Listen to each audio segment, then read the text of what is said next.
In today's video, I'll be showing you my most updated settings for OG Reload for controller and also keyboard and mouse, which means you can use it for both console and PC if you want to, because I play both keyboard and mouse and controller. And I'll show you my actual keybinds which are optimal for keyboard and mouse, and also I'll show you my best claw keybinds for controller. And if you don't like claw, I can show you some non-claw keybinds which you should use if you're using non-claw for controller. These settings also make your movement and editing zero delay, literally bro, trust me. But let's get on with the gameplay, and the settings will be at the end of the video.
guys, personally, what do you think the better input is? Is it me on controller or is it me on keyboard and mouse? Just comment down below. But let's get on with the settings. In the settings that I'll be showing you will be the most important settings that you should be using fully for this season. I'm not even joking. So these are my graphic settings. If you want, you can pause them and try and copy them, but these are my graphics.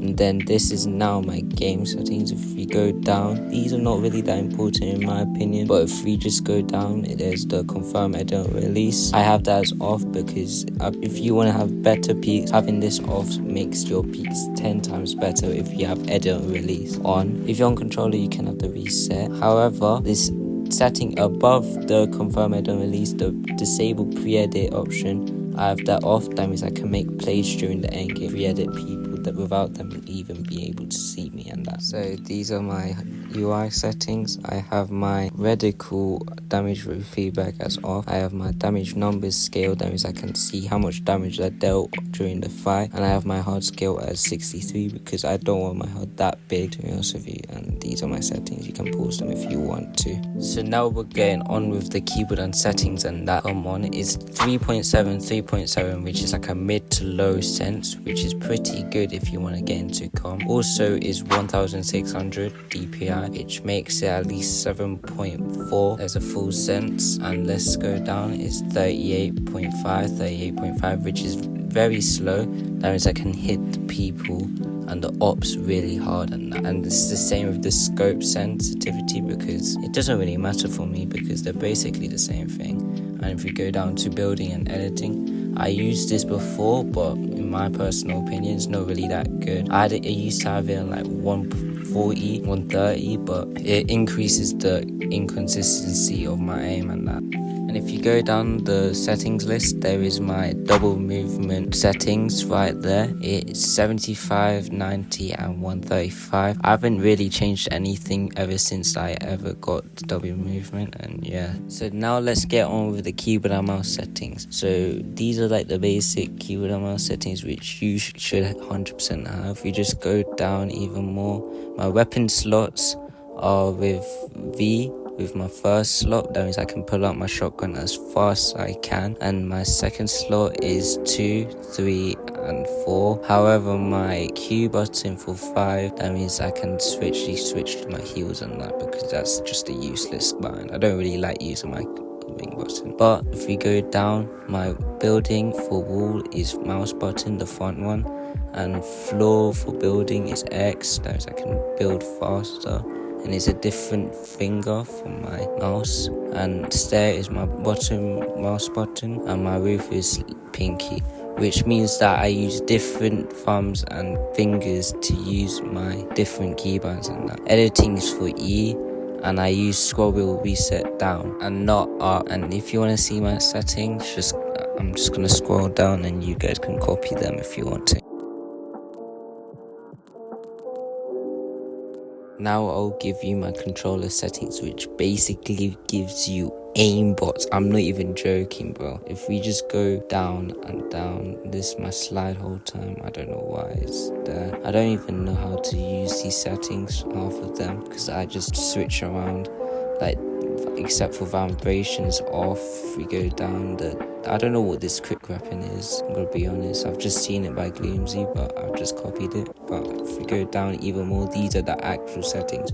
4, that means it can be consistent enough, and 2.2, 2.3, that means I'm gonna be able to build and edit as fast as I can, because without building you can't do anything in Fortnite, you know what I mean? If you go down 40, it's a good sense because it's a slow sense which makes your aim really, really good, making it feel like aimbot. I'm not even joking, fam. And then if we go down even more, it's 9, which is basically the average of the good controller players, like Free, like Miro, like gloomzy, like Real Facts. All of these guys be using 9 every single time. And if we go down, there's not any boost because we want to reduce the amount of inconsistent aiming and try and not get our aim very, very bad. So that's why I have 0. And if we go down, we have 0 dampening time to obviously increase the consistency. And the look input curve is linear, because it's the most fastest way to build and edit with. And my aim is just obviously 100. If I ever 0, obviously it would be bad.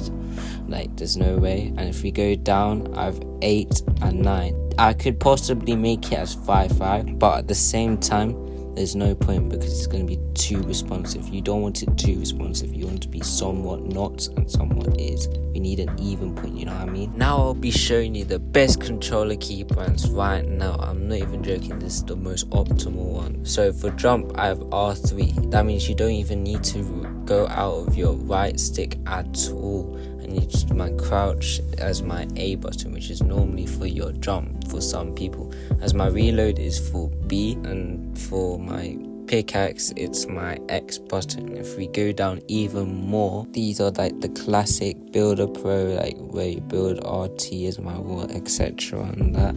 If we just go down even more, because that's kind of useless to be honest with you, is my Y RT as my select, my Y as my confirm, and my LB as reset, which is probably the best things to even use, and my left stick to edit. Like, left stick is probably the best thing to edit with on controller, because it's so optimal. I'm not even joking. These are more my other settings if you just want to see them. They're pretty similar to probably everyone else on controller. If you want to, now I'm going to show you my non-claw keybinds that I would use if I was non-claw. In my opinion, I'll just keep with the same settings that I have. However, I'm going to change some of the settings to make it feel better for non-claw, which is changing the X to switch mode and the Y for pickaxe. This makes it easier for me for the right stick to press the switch mode as fast as I can, unlike Y, because Y is really far away compared to X, if you can see from the Xbox controller on the right of the screen, making it easier to build and edit faster and feel like I have 0 delay on console. But these are all preference. It doesn't really matter what you prefer. You can just maybe use A as your jump. I just prefer as right stick, but it's all on you, I'm gonna be honest. But these are just recommendations that I have given you, and if you want, you can change it around just like everyone else. But if you haven't already, please like, share and subscribe, and I'll see you in the next video, bro.